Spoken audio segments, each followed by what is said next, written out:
Assalamu alaikum everyone. Today I will show you how to write flowchart and answering question. তোমরা জানো যে গত ক্লাসে আমি একটা সিন প্যাসেজ পড়িয়েছি ফুড অ্যাডাল্টারেশন, যে আনসেফ লেভেলস অফ পেস্টিসাইড, অর্থাৎ আমাদের ঢাকা সিটিতে যে মার্কেটগুলো রয়েছে এই মার্কেটগুলোতে বিভিন্ন সবজি ফলমূল এগুলোতে কি পরিমাণ পেস্টিসাইড জীবাণুনাশক এগুলো ব্যবহার করা হয়, কীটনাশক যে ব্যবহার করা হয় এগুলোর ব্যাপারে আমরা সিন প্যাসেজটা পড়েছিলাম। তোমরা যদি যারা এই লেকচারটা এখন দেখছো তুমি যদি এই প্যাসেজটা না পড়ে থাকো আগে প্যাসেজটা একবার পড়ে নাও অথবা আগের লেকচারটা একবার দেখে নাও, তারপর আজকের লেকচারটা আলোচনাটা শোনো। তাহলে আজকে আমি খুব ইম্পর্ট্যান্ট তোমার ফ্লো চার্ট আজকে শেখাচ্ছি।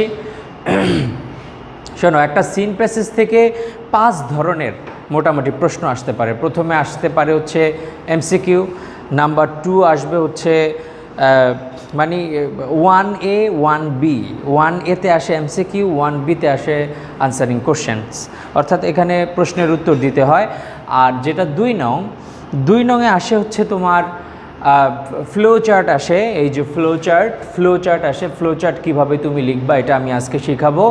আর আসে ইনফরমেশন ট্রান্সফার তোমরা 9-10-এ শিখে এসেছো, কিন্তু এই যে ফ্লো চার্ট এটা একদম টোটালি নতুন একটা টপিক তোমাদের ফর ইউর এইচএসসি সিলেবাস। তো আমি আজকে এটা তোমাদেরকে শেখানোর চেষ্টা করছি। দেখো, খেয়াল করো, প্রথমে তোমাকে প্রশ্নটা বুঝতে হবে যে কি চেয়েছে। দেখো এখানে বলেছে based on your reading of the প্যাসেজটা যে পড়েছো তুমি এটার উপর ভিত্তি করে মেক শর্ট নোটস, ছোট নোট তৈরি করো in each of the boxes. দেখো এখানে একটা বক্স দেওয়া আছে, তাহলে আরও পরে যে তোমার এটা এখানে 10 মার্ক, আরও 5টা বক্স তোমাকে করতে হবে। হ্যাঁ, এটা 10 মার্কস। তো দেখো তোমার কিন্তু 10 মার্কসের জন্য 3-4 পৃষ্ঠা লেখা লাগে, কিন্তু এখানে একদম উইদিন 5 মিনিটস সবচেয়ে সিম্পল ওয়েতে তুমি 10টা মার্ক পাচ্ছ, তুমি যদি এই যে ফ্লো চার্ট কীভাবে লেখে এটা যদি তুমি জানতে পারো। তাহলে এখানে খেয়াল করো, মেক শর্ট নোটস করো ইচ অফ দ্য বক্স, প্রত্যেকটা বক্সের মধ্যে শর্ট নোট তৈরি করো ইন দ্য ফ্লো চার্টের মধ্যে শোয়িং। এই বিষয়টা এখান থেকে সবচেয়ে ইম্পর্ট্যান্ট এরপর থেকে কি দেখাতে বলছে। দেখো শোয়িং, এটা দেখিয়ে হাউ NFSL মানে ন্যাশনাল ফুড সেফটি ল্যাবরেটরি। তোমরা জানো যে আমাদের বাংলাদেশ সরকার একটা কমিটি গঠন করেছে বা একটা ল্যাবরেটরি রয়েছে যে আমাদের বর্তমানে বাংলাদেশে উৎপাদিত খাদ্যপণ্যগুলোর গুণমান বিশ্লেষণ করার জন্য ওরা কাজ করে থাকে। তাহলে দেখো শোয়িং দেখাতে হবে, কি দেখাতে হবে, হাউ NFSL কিভাবে এই যে ন্যাশনাল ফুড সেফটি লিমিটেড ওরা কন্ডাক্টেড দ্য সার্ভে। তোমরা জানো যে এই যে আমরা যে সিন প্যাসেজটা পড়েছি এটার মধ্যে টোটালি একটা সার্ভে, একটা জরিপ এখানে দেখানো হয়েছে যে কোন ফুডে কী ধরনের খাবারে কী ধরনের ভেজাল মিশ্রিত রয়েছে, এগুলো কিভাবে মানুষকে ক্ষতি করছে, এটা নিয়ে মূলত এই প্যাসেজের আলোচনা। আর তোমাকে দেখাতে হবে যে কিভাবে ওরা কন্ডাক্টেড দ্য সার্ভে, এই জরিপটা ফুড অ্যাডাল্টারেশন, অর্থাৎ ফুড অ্যাডাল্টারেশনের উপর যে এই জরিপটা ওরা কিভাবে করেছে এটা শর্ট নোট আকারে তোমাকে দেখাতে হবে। তো প্রথমে তোমাকে বুঝতে হবে যে ফ্লো চার্ট করার জন্য কয়েকটা নিয়ম আছে, যে তোমাকে প্রথম এখানে তোমাকে অবশ্যই বক্স করতে হবে, অর্থাৎ ফ্লো চার্ট তুমি যেগুলো লিখবা এগুলো কি বক্স করতে হবে। তারপরে নাম্বার 2 তোমাকে সব সময় একটা দেওয়া থাকবে, তারপরে তোমাকে আরও অতিরিক্ত 5টা লিখতে হবে, আরও 5 আইটেমস তোমাকে লিখতে হবে। নাম্বার 3 যে বিষয়গুলো তোমার মনে রাখতে হবে, তাহলে প্রথমে বক্স করতে হবে, আরও পরে আরও 5টা আইটেম, মোট 6টা আইটেম হবে, এই 6টা আইটেম তোমাকে লিখতে হবে। আরেকটা মনে রাখতে হবে, নো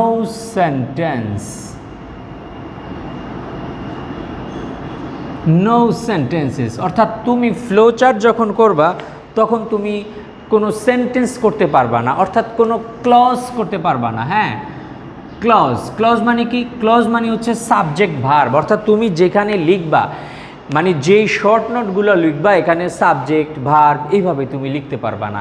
তাহলে তুমি কিভাবে লেখাটা শুরু করবা? তুমি লেখাটা শুরু করবে হচ্ছে প্রথমে হচ্ছে তুমি পার্টিসিপল দিবে, অর্থাৎ ভার্বের সাথে আইএনজি ফর্ম দিয়ে তুমি শুরু করবা।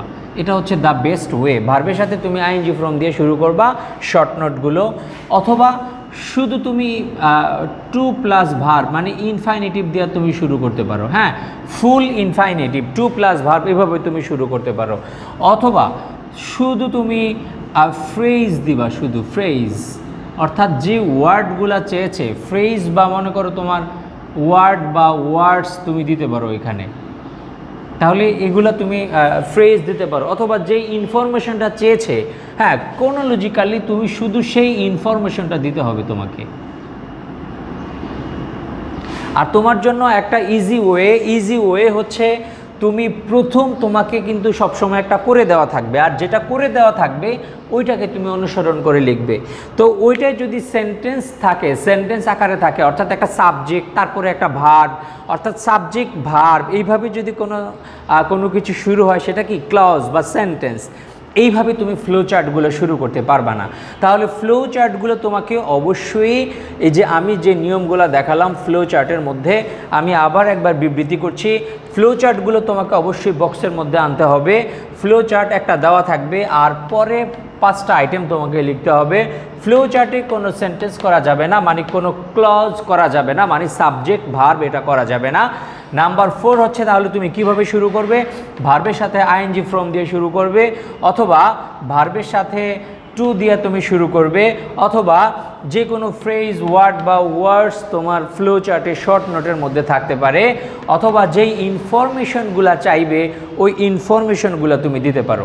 ওকে, আবার খেয়াল করো এখানে কি বলছে যে শোয়িং দেখাও, হাউ কিভাবে, কন্ডাক্ট পরিচালিত করেছিল দ্য সার্ভে ফুড অ্যাডাল্টারেশন, অর্থাৎ এই যে ন্যাশনাল ফুড সেফটি ল্যাবরেটরি ওরা কিভাবে এই জরিপটা করেছিল। তাহলে তুমি প্রথমে চিন্তা করো যে কিভাবে একটা জরিপ কিভাবে করা হয়। প্রথমে দেখা যায় জিনিসটা দেখে এটাকে পরীক্ষা করে, হ্যাঁ এটা ল্যাবে নিয়ে আসে, তারপর মানুষ টিম মেম্বার গঠন করার পরে এটা ল্যাবে নিয়ে পরীক্ষা করে, পরীক্ষা করার পর যে ফাইন্ডিংসগুলো পাওয়া যায় এই ফাইন্ডিংসগুলোর উপরে বিভিন্ন জরিপ নির্ণয় করে থাকে। তাহলে এখানে খেয়াল করো প্রথমে তোমার দেওয়া আছে assessing the level of adulteration of food. তাহলে প্রথমে কি করে? অ্যাসেসিং করে, অর্থাৎ ওরা দ্য লেভেল অফ অর্থাৎ কি পরিমাণ যাচাই করে, যে এখানে মূল্যায়ন করে যে কি পরিমাণ ফুড অ্যাডাল্টারেশন খাবারে রয়েছে।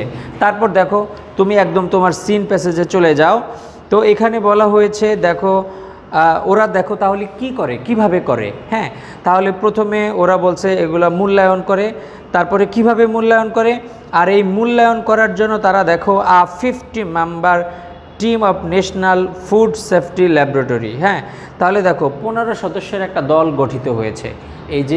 এই যে আমাদের ফুড অ্যাডাল্টারেশনটা সিটি মার্কেটে এটা দেখানোর জন্য প্রথমে তারা কি করেছে? 15 সদস্যের একটা দল গঠন করেছে। তাহলে তুমি নাম্বার 2তে লিখো যে গঠন করা, হ্যাঁ ফর্মিং,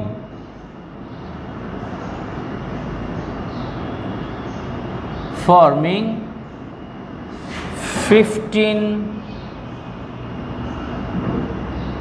মেম্বার টিম। হ্যাঁ, তাহলে দ্বিতীয় কাজটা হচ্ছে কি যে তারা গঠন করেছে 15 সদস্যের একটা দল। হ্যাঁ, তাহলে 15 সদস্যের দল গঠন করার পরে তারা কি করেছে?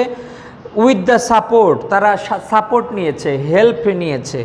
হ্যাঁ, হেল্প নিয়েছে from the food and agricultural organization FAO, অর্থাৎ তারা 15 সদস্য টিম গঠন করার পরে তারা সাহায্য সহযোগিতা নিয়েছে।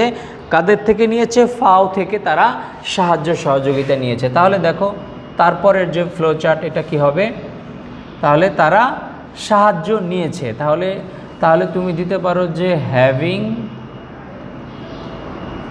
হ্যাঁ, অথবা গেটিং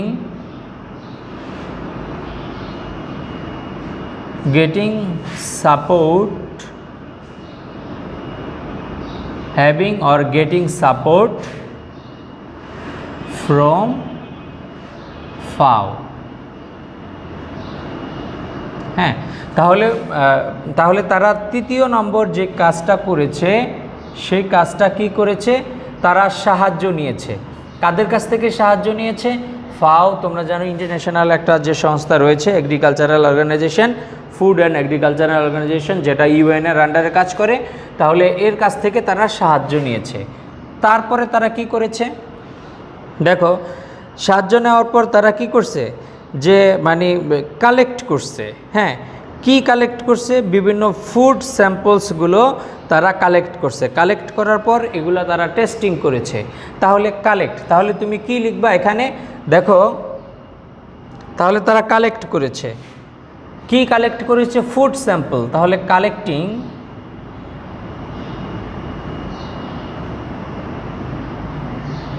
কালেক্টিং ফুড স্যাম্পলস। আর কোথা থেকে তারা ফুড স্যাম্পলসগুলো কালেক্ট করেছে? ফ্রম সিটি মার্কেট, অথবা তুমি দিতে পারো ওকে ফ্রম সিটি মার্কেট দিতে পারো, ফ্রম সিটি মার্কেট। তাহলে সিটি মার্কেট থেকে তারা কি করেছে? তারা এগুলো স্যাম্পল, হ্যাঁ, অর্থাৎ তারা কি করেছে, যে স্যাম্পল অর্থাৎ বিভিন্ন খাদ্যদ্রব্যের নমুনা তারা নিয়েছে। হ্যাঁ, তার কালেক্ট যখন করলো তখন এটা কি করবে? তারা এটাকে টেস্ট করবে। তাইলে দেখো এই যে এরপরেই দেখো তোমরা, এরপরে কিন্তু রয়েছে এই যে দেখো কালেক্টিং অ্যান্ড টেস্টিং। তাহলে তারপরের কাজ কি? যখন কালেক্ট হয়ে গেল তখন কাজটা কি করেছে? টেস্ট করেছে। তাহলে তুমি লিখতে পারো testing the samples.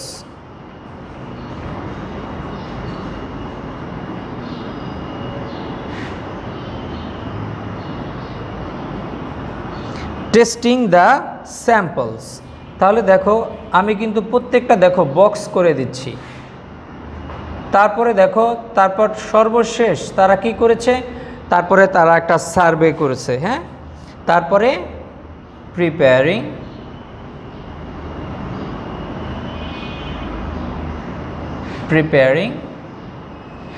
The survey report.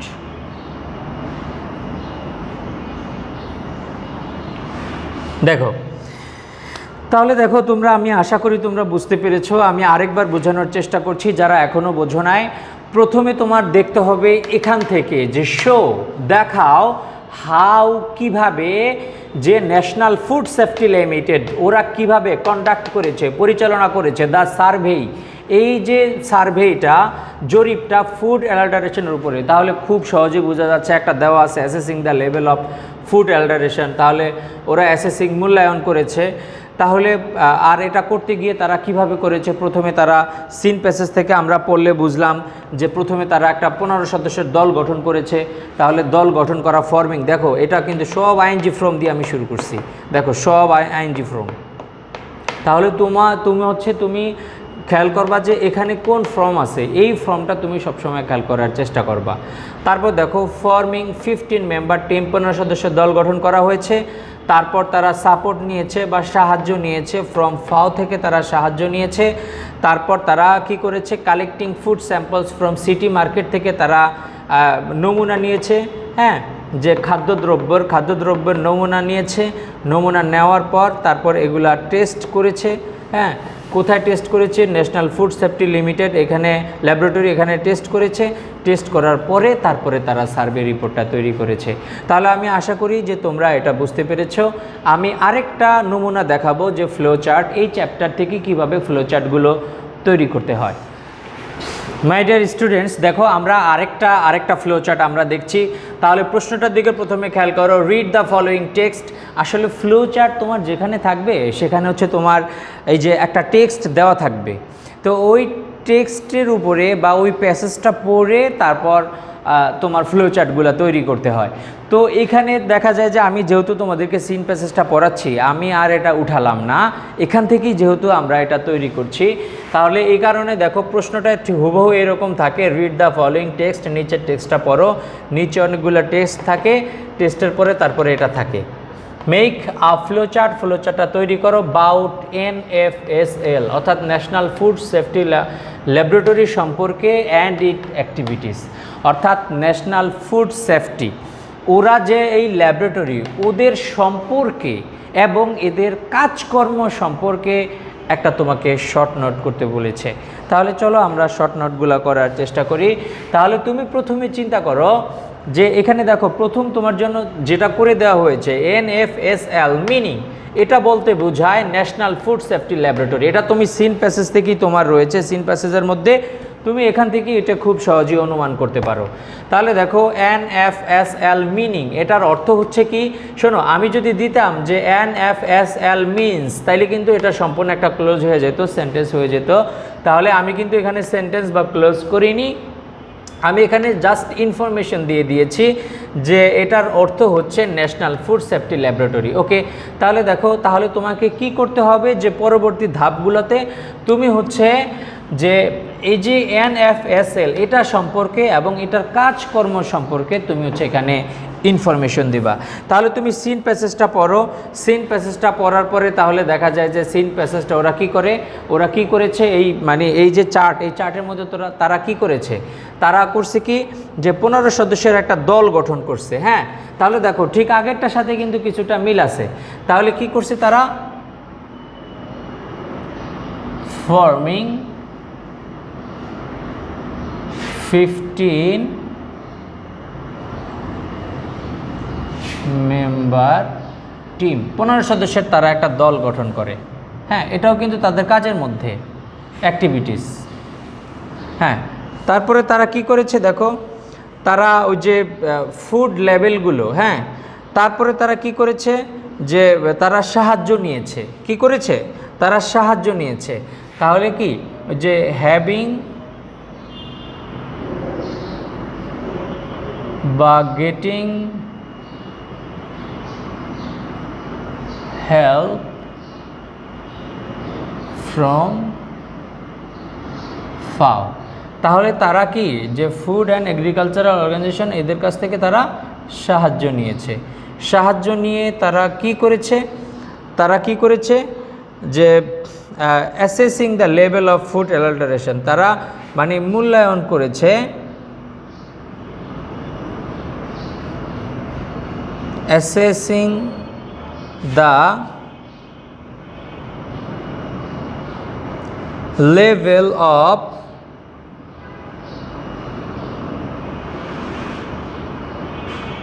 adulteration of foods।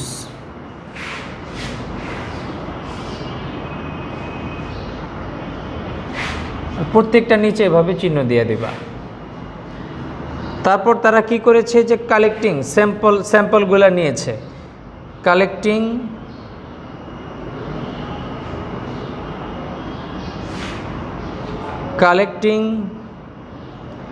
and testing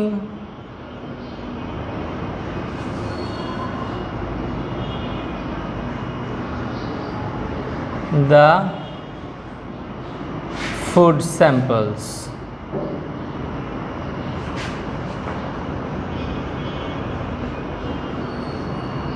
food samples, তাহলে তারা কি করেছে, কালেক্ট করেছে এবং টেস্ট করেছে ফুড স্যাম্পলগুলো। তারপরে তারা কি করেছে, রিপোর্টটা তারা তৈরি করেছে।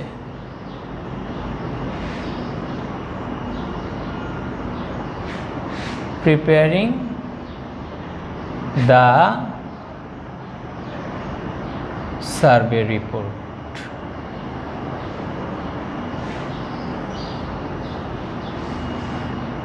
শোনো, তোমাকে সব সময় মনে রাখতে হবে, তোমাকে ফ্লো চার্টে যেটা দেখাতে বলা হয়েছে বা যেটা করতে বলা হয়েছে সেটাই তুমি করেছো কি না, এই বিষয়টা তোমাকে খেয়াল রাখতে হবে। এখানে বলা হয়েছে যে ন্যাশনাল ফুড সেফটি সম্পর্কে কিছু বলো আর এটার কাজ সম্পর্কে কিছু বলো। তাহলে দেখো এটার অর্থ হচ্ছে ন্যাশনাল ফুড সেফটি, এটা বলতে বোঝায়। তারপর ও 15 সদস্যের একটা দল গঠন করছে, এটা তার অ্যাক্টিভিটিজ। সে সাহায্য নিছে, এটাও তার একটা activities. Assessing the level of adulteration, তারা সেটা মূল্যায়ন করেছে যে এটাও একটা activities. Collecting and testing the food samples. তুমি যদি মনে করো অ্যাসেসিং না দিয়ে এক জায়গায় কালেক্টিং দাও, এক জায়গায় টেস্টিং দাও, তাহলেও এটা কিন্তু হয়ে যাবে। তারপর তারা কি করেছে, কালেক্ট করেছে এবং টেস্ট করেছে যে ফুড স্যাম্পলগুলো, তারপরে তারা সার্ভে রিপোর্টটা তৈরি করেছে। তাহলে তোমাকে মনে রাখতে হবে তুমি ভার্বের আইএনজি ফর্ম অথবা ইনফাইনিটিভ অথবা যে কোনো ইনফরমেশন এটা তুমি করবা, কোনো ক্লজ তুমি করতে পারবা না, তাহলে কিন্তু তোমার ফ্লো চার্টটা তৈরি হয়ে গেল। চলো এবার আমরা এই চ্যাপ্টার থেকে ইম্পর্টেন্ট কিছু প্রশ্ন দেখার চেষ্টা করছি। Dear students, here are some questions. এখানে কিছু প্রশ্ন দেওয়া আছে, দেখো এই প্রশ্নগুলোর কিছু উত্তর আমি লিখেছি আর কিছু উত্তর তোমাদের জন্য রেখে দেওয়া হয়েছে। তোমরা এগুলো কমপ্লিট করে ওভার ফোন আর যে কোনোভাবে আমাকে দেখানোর চেষ্টা করবে। দেখো, হোয়াট ডু ইউ মিন, তুমি কি বোঝো by the unsafe level of pesticide. এখানে শুরুতেই কিন্তু সিন প্যাসেজটা শুরু করা হয়েছে যে তুমি কি বোঝো যে আনসেফ, প্রথমেই শুরু হয়েছে আনসেফ লেভেলস অফ পেস্টিসাইড, এটা দিয়ে কিন্তু সিন প্যাসেজটা শুরু হয়েছে। তাহলে এই যে আনসেফ লেভেল অফ পেস্টিসাইড, এটা দ্বারা তুমি কি বোঝো? দেখো, pesticides are commonly use to protect products from being destroyed or rotten. তাহলে পেস্টিসাইডগুলো সাধারণত ব্যবহার করা হয় যে কোনো পণ্যকে রক্ষা করার জন্য, ধ্বংস হওয়া থেকে অথবা পচে যাওয়া থেকে রক্ষা করার জন্য পেস্টিসাইডগুলো ব্যবহার করা হয়। But it has a level, কিন্তু এটার একটা লেভেল রয়েছে, to be use a safe, অর্থাৎ কি পরিমাণে এটা ব্যবহার করা যাবে, কতটুক ব্যবহার করা যাবে, এটার একটা লেভেল রয়েছে। If it cross the maximum level, অর্থাৎ এটা যদি সাধারণ লেভেলের চাইতে মনে করো তুমি 0.5 গ্রাম ব্যবহার করতে পারবা, সেখানে তুমি মনে করো 10 গ্রাম ব্যবহার করলো, তাহলে কত বেশি তুমি ব্যবহার করলা। তাহলে maximum level, it is called unsafe level of pesticide, অর্থাৎ যেই লেভেল যতটুক ব্যবহার করার কথা তার চাইতে বেশি ব্যবহার করাই হচ্ছে unsafe level of pesticides. Why do you think, কেন তুমি চিন্তা করো, the businessman adulterate their products, বিজনেসম্যানরা কেন তাদের প্রোডাক্টগুলো অ্যাডাল্টারেট করে, ভেজাল মিশ্রিত করে? কারণটা কি? দেখো, it is quite common that a safe amount of pesticide is use for better products, যে প্রোডাক্টটাকে ভালো করার জন্য, যেমন আমকে মানে চমৎকার দেখানোর জন্য, বেশি দিন থাকার জন্য তারা বিভিন্ন পেস্টিসাইড ব্যবহার করে, তাহলে প্রোডাক্টটা ভালো করার জন্য। আর কিছু বিজনেসম্যানরা কি করে, তাদের প্রোডাক্টগুলো তারা আর্ন ইলিগাল প্রফিট, তারা অনেক বেশি ইনকাম করার জন্য তারা এগুলা প্রোডাক্টকে ভেজাল মিশ্রিত করে, এগুলোর পরিমাণ বাড়িয়ে ফেলে, ভেজাল মিশ্রিত করে অথবা ওজন বাড়িয়ে ফেলে, or keep well for days, অথবা অনেক দিন যাতে এগুলা ভালো থাকে। মনে করো একটা জিনিসের মেয়াদ হচ্ছে 3 দিন, এটাকে তারা 10 দিন ভালো রাখবে, যার কারণে বেশি পরিমাণে পেস্টিসাইড আসলে ব্যবহার করে। Contaminated turmeric powder can be fatal, why, বলেছে দূষিত যে হলুদের গুঁড়া এগুলো কেন মারাত্মক। দেখো, তুমি সিন প্যাসেজ থেকে এখানে দেখতে পারো, এই বিষয়ে আলোচনা এখানে রয়েছে। তুমি এখানে বলতে পারো যে আ সার্ভে শোজ দ্যাট, যে টারমারিক আমরা সিন প্যাসেজ থেকে আমরা দেখেছি যে প্রায় 30% টারমারিক হলুদের গুঁড়াতে যে এটা রয়েছে। আর এখানে বলা হয়েছে if this products are sold or inhaled people can die, তাহলে এগুলো যদি মানুষ গলগদন করে অথবা নাকের মধ্যে দিয়ে যায়, তাহলে সেক্ষেত্রে মানুষের মৃত্যু পর্যন্ত বা ক্যান্সার পর্যন্ত হতে পারে, এটা এখানে কিন্তু দেওয়া হয়েছে এগুলো। হ্যাঁ, আর দেখো এখানে আরেকটা প্রশ্ন, তারপরের প্রশ্নটা দেওয়া হয়েছে যে what is your opinion after reading the passage, এই রিডিং দ্য প্যাসেজ পড়ার পর তোমার ওপিনিয়নটা কি হয়েছে? ওপিনিয়নটা এমনই হয়েছে যে আমরা দেখা যায় যে মানে পুরো ভেজালে পরিপূর্ণ, তো এখান থেকে আমাদের অনেক সতর্কতা অবলম্বন করতে হবে যাতে আমরা পুষ্ট এবং হেলদি ফুডগুলো যাতে আমরা বেছে নিতে পারি। দেখো, তারপরে বলা হয়েছে গিভ ফর সাজেশনস, 5টা সাজেশন দাও টু স্টপ, 4টা, টু স্টপ ফুড অ্যাডাল্টারেশন, এই যে ফুড অ্যাডাল্টারেশন চলছে এটা থামানোর জন্য 4টা সাজেশন দাও। তাহলে সাজেশনগুলো তুমি কি দিতে পারো, যে তোমার এক মানে আইনকে অনেক কড়া আইন হতে হবে, এনফোর্সিং ল স্ট্রিক্টলি, আইন কড়া আইন করতে হবে, মনিটরিং করতে হবে প্রতিদিন, মনিটরিং মার্কেটস রেগুলারলি। তারপর হচ্ছে ইমিডিয়েট টেকিং ইমিডিয়েট স্টেপস, হ্যাঁ, টু পানিশ দ্য কালপ্রিটস, যেসব অপরাধীরা এগুলো করে তাদেরকে ইমিডিয়েট স্টেপ নিতে হবে তাদেরকে শাস্তি দেওয়ার জন্য। আর raising awareness among the people, মানুষের মধ্যে সতর্কতা বেশি জারি করতে হবে। তো thank you my dear students for being with me.